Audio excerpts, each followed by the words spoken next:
This is IA Forward, your playbook for success as an independent insurance agent. Here to help you knock it out of the ballpark are your hosts, Shane Tatum and Tonya Lee. Welcome to IA Forward. Shane, so many times during our podcast, we have made this reference of transitioning from being a producer to having an ownership mindset. I want to dive really deep into that today and try to understand why this is the case. There's the thing that makes you so successful as an insurance agent, and it is this sales acumen, this ability to relate to the customer. And I know that for me, the place that I automatically go in a conversation like this is that if you're really good at something and you relate to a customer in a sales environment and you're really good at that sales thing, then one of the biggest struggles is expecting others to be able to do things just like you. And for me, it's very close to the best players don't always make the best coaches. And a lot of the reason those best players don't make the best coaches is because they don't know how to explain or teach or communicate what it is that they do to other people. There's a lot of similarities here, even though I am of the opinion and have seen it happen many times that in the insurance world, in the independent agency world, good salespeople can move to the ownership mindset. Let's back up one step. What makes a great producer decide to start an independent agency? Most of the reasons that salespeople, producers want to start an agency is because in their mind, they feel like they're building something for someone else. And if I can do this, why don't I just build it for myself? I'm going to make Tonya a little bit like squeamish here for a second because she's not going to love this statement because in this approach, because we're in the business of building independent agencies. Like we're in the business of helping agents start independent agencies, be their own boss, transition from salesperson to owner.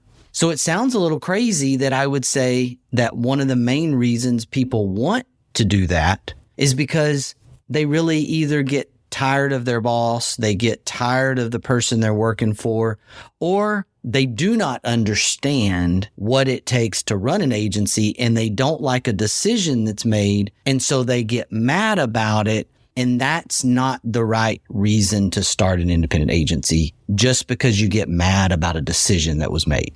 Another one that we see is decisions are made across a large organization. And then there's another decision that's made across a large organization and then another decision. And those decisions pile up that a corporation is making. And we see agents coming from the exclusive world into our world. And I see that being a huge factor as well.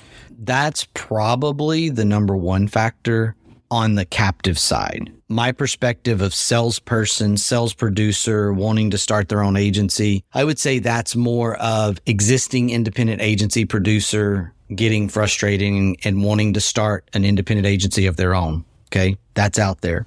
We do, to Tonya's point, deal with a much higher percentage of individuals who are ready to make the leap from a captive organization or a direct selling company and want to get into the independent agency space. I do think that's different than the situation of a producer that's already in the independent agency world that's wanting to just start their own thing. Moving from captive to independent and having gone through maybe some ivory tower decisions or large corporation type decisions, those are the more frequent scenarios that we run into. It's a good thing. That's not a bad thing because the frustration does build over time, to Tonya's point, and you just get enough of it. I can do this on my own. They're right. I know there's got to be some adjustments made, but if you are a talented salesperson, and you're really good at that and you want to start your own sales organization, then you can do that. You should do that. But I don't think you can do it the exact same way as you would sell. Like you have to grow yourself into at least half of you into another type of person. Otherwise, you're going to be frustrated. The people that work for you are going to be frustrated. And that's where that comparison of this really superstar baseball player who doesn't know how to coach. And that's a problem. When you see people taking those jobs and struggle with those jobs, they're just not able to explain how to do what they do. The best salespeople are usually the people that are driven by achievement. And this thing happens when you move from this achievement-driven mindset into a leadership role, because that personal achievement-driven thing has to take a back seat. We have to go from this task-oriented mindset of achievement to moving into a leadership role. And in some ways, you're relinquishing control, which is not a good place for any salesperson to be. You're allowing someone to basically represent you. And that's really hard. That's really hard to communicate. Generally, people just get mad and react. And this is where flying off the handle is coined. They lose it. They say things maybe that they wouldn't normally say because they're mad, they're frustrated. And part of the frustration in my early days around this exact subject was I was mad at myself. When someone doesn't do what you think they're going to do, one of the reactions is to just get mad and say they're terrible and say they can't do this and start throwing darts, so to speak. But really, if you unpack that and you get down into it, really the frustration is that you feel like you're failing as a leader, a manager, a business owner, because they're not doing what you thought they were going to do. And it really just creates a little bit of a branding problem for you in the community, in the marketplace. And you start to ask your questions like, I was really good at this. I was really good at selling. I'm still really good at selling. Why can't I get these producers that have come to work for me? Why can't I get them to do what I do? And the next thing you start to realize that you really are just mad at your own inability to do this and to coach them and to manage and lead them down the right path. And maybe I didn't have my core values written down and displayed and communicated, so they didn't know what I meant when I said, go do this. Or maybe I snatched the project back from them too quickly and didn't use it as a training opportunity and let them finish because it's easier, it's faster, it's quicker, it's more efficient for me to do it myself. How many times have we done that? Many times, still do that from time to time unconsciously. I know it's easier short term to pull it back and just do it yourself. How many times have we heard that? How many times have we said that?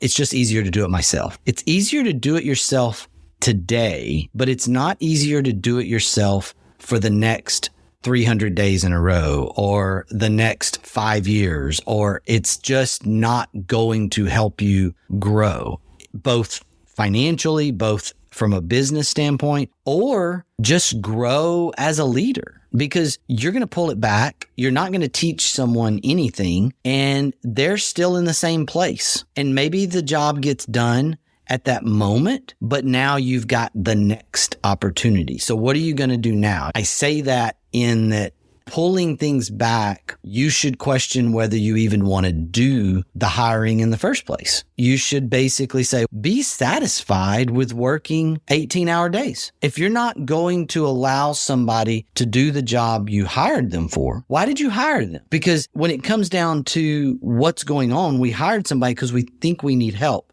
because we want to grow and expand. We want to do something, but then we do it. We pull the work back. And then now we've hired somebody, we've increased our expenses, and they're not actually doing the work that we hired them to do. There's a mantra I have to repeat to myself, and it's that if somebody can do it 80% as well as I can do it, let them do it. And sometimes I have to just lower that expectation too and say, okay, if they can do it 60% as well as I can do it, let them do it. Because if it's at 60%, then eventually it's going to get to 70. Eventually it's going to get to 80. It will only get better from there. And it doesn't have to be the way that I would do it. It just has to be that 60, 70, 80% as well as I would do it. And do I have to repeat that mantra over and over some days? Absolutely. But by allowing that to happen, then I have time to do the stuff that I really need to be doing. I'll even go a little further because I've done this over the last few months, and that is coming to this place where something will actually start moving if you allow people to do what it is that you've hired them to do, and don't grab that project back, or don't hesitate handing that assignment or that project over. This is something that I just observed personally in my own business life. I was not handing things over. I was making lists. I was projecting out. I was getting set, and I was thinking, okay, we're going to do these 5 things over the next 6 months, and I'm going to do them. That was the way that it ended. Like, I'm going to do these next 5 things. And then when I start to look at it, 4 of these 5 things actually should not be started by me at all. They should be started by someone else. And once those 4 things were assigned out to the appropriate person, and then I had that one thing left, I started that one thing and I got to work.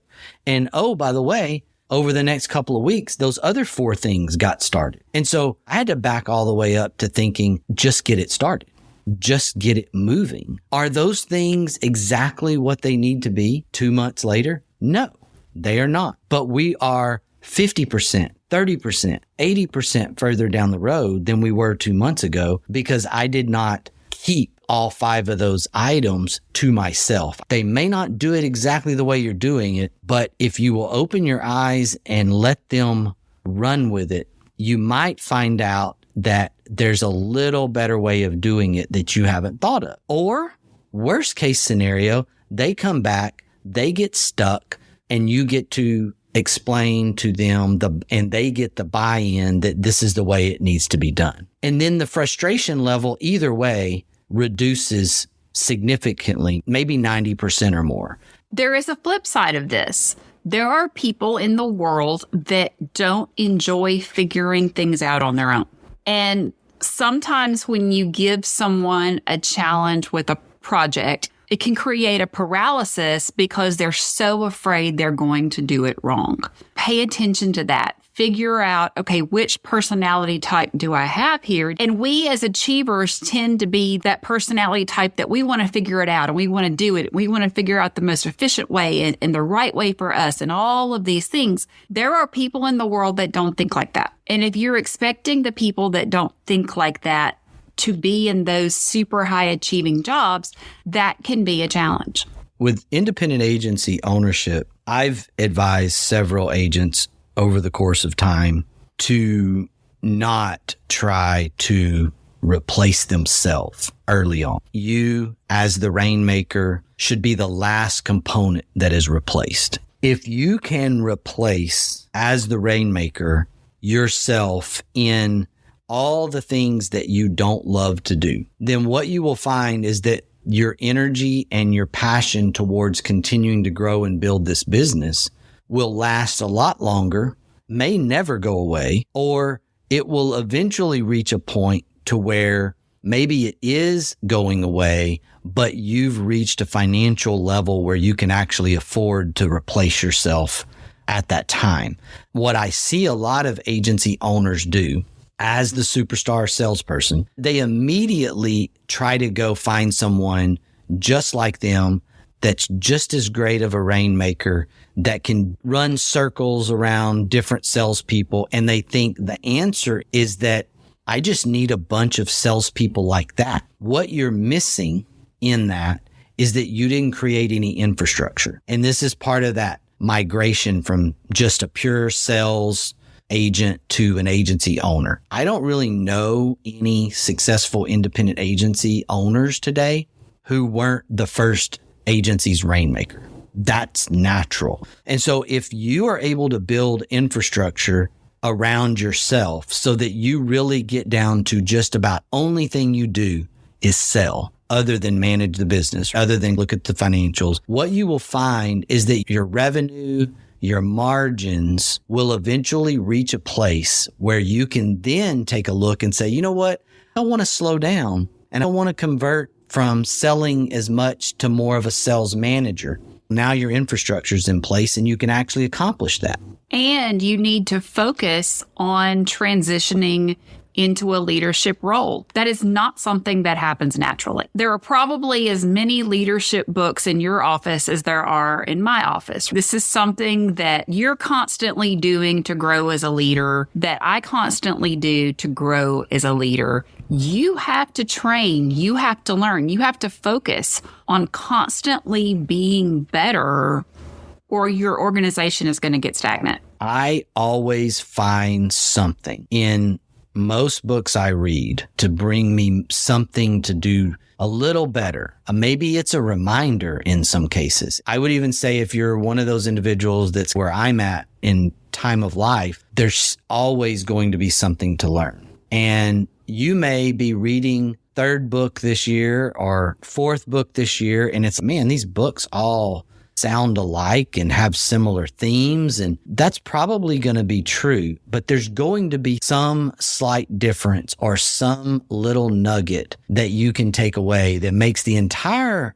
book worth reading, even if it's something that feels like you've already heard or something that you already know. I have repeatedly read annually for 20 years a book called Raving Fans. I've read Good to Great probably 10 times over. There's areas that are tagged and flagged in my Good to Great book that I look at probably quarterly. That exists across the spectrum of reading. I've never met an outstanding leader who wasn't trying to grow. I know that's hard for some people, but understanding how to run an independent agency, manage, grow, own an independent agency, part of this mindset is you're moving from selling customers to leading and selling people. Obviously, you're wanting to learn, you're wanting to grow your agency because you're listening to our podcast. So it may not be that you're a book person. You may love the 25, 30-minute nuggets that you get from podcasts.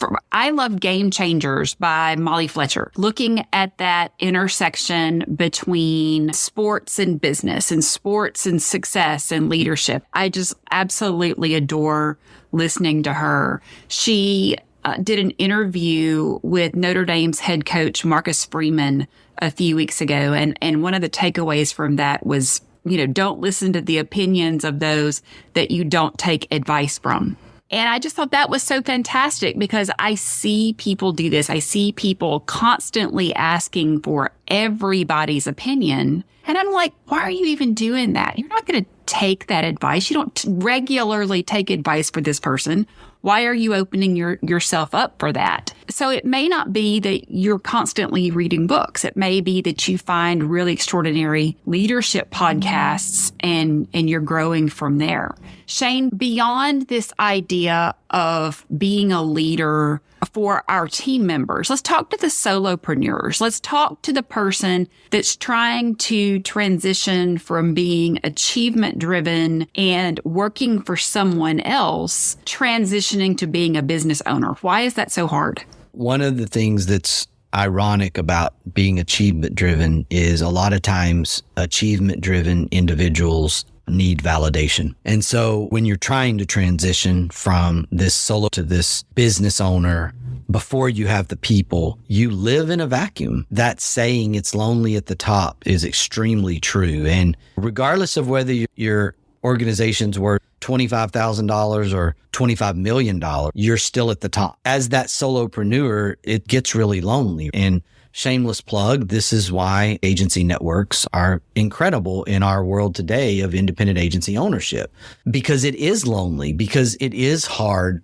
to operate in that vacuum. One of the things that pulled me and drew me into the concept of starting an agency network was I witnessed, felt, and experienced the independent agency ownership of the 80s and 90s and early 2000s, where there was just all of these businesses on islands, and nobody really helped each other and nobody really talked to each other. And the agent association was a place you went to get continuing education. It wasn't a place that you went to grow as a leader or learn. And it was just a different time. And when I entered this industry at 21, I didn't know what it should be or what it was supposed to feel like. But I'm looking around at people who went and got jobs at large companies and they're going through training programs. And I'm like, my world doesn't look anything like that. Nobody's teaching me how to do this.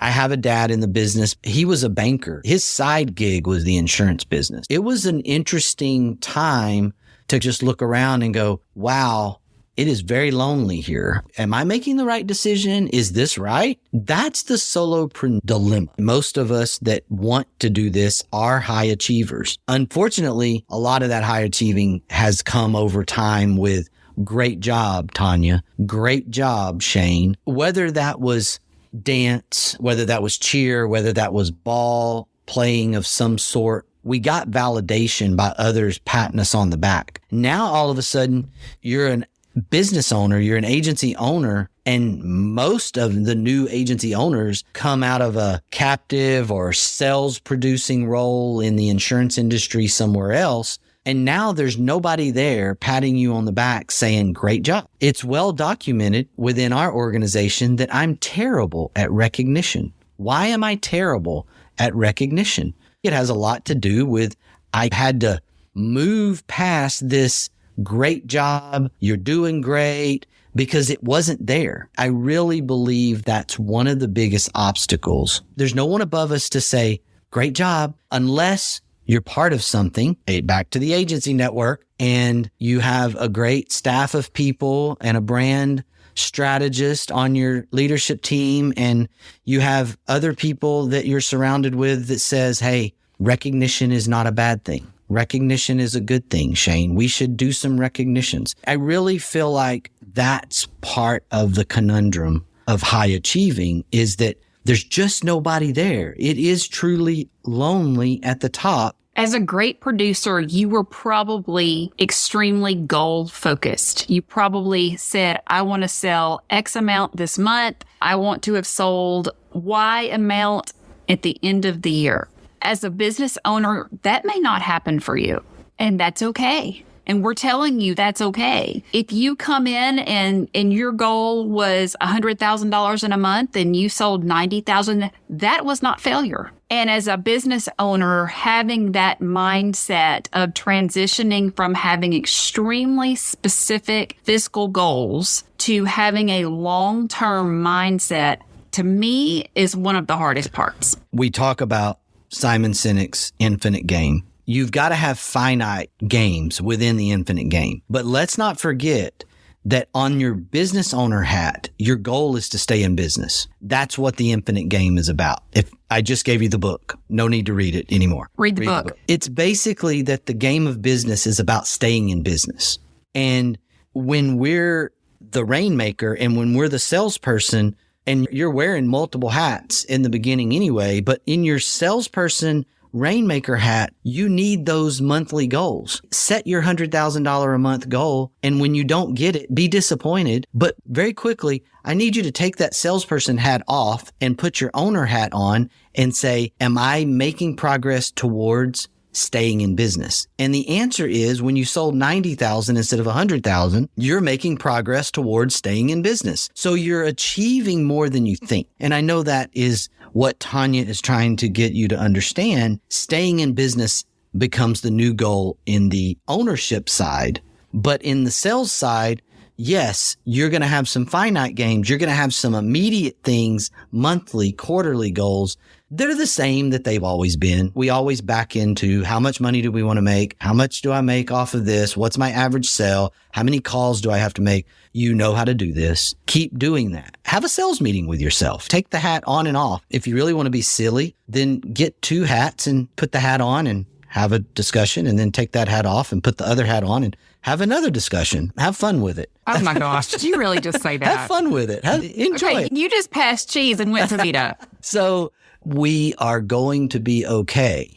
if the ownership side is about staying in the game. It's different. And that's part of this growth of leadership and part of this growth to business ownership and transition to business ownership. And if you really need the recognition, buy yourself a trophy. In the months that you achieve your goals, you play that finite game and you win, put your sales trophy on your desk. Hey, if we're going to be putting hats on, let's buy ourselves a trophy. And oh my gosh, take a vacation. Maybe that's your trophy. Don't forget to take a few days. Even if you don't think you can afford it that first year or that second year, then take a staycation.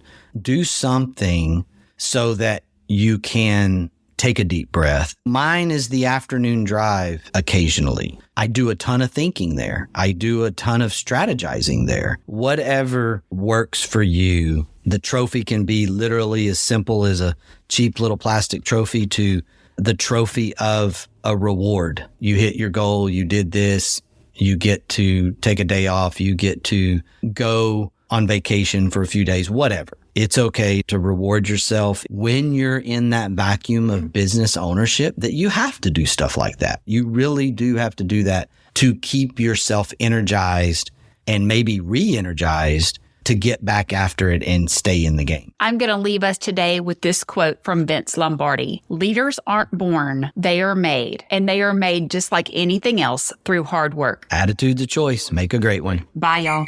Ready to get the ball rolling with your independent agency? Learn more at IntegraAgent.com. That's IntegraAgent.com. Thank you for joining us on IA Forward. Make sure you never miss a show by clicking the subscribe button now or learn more at IAForward.com.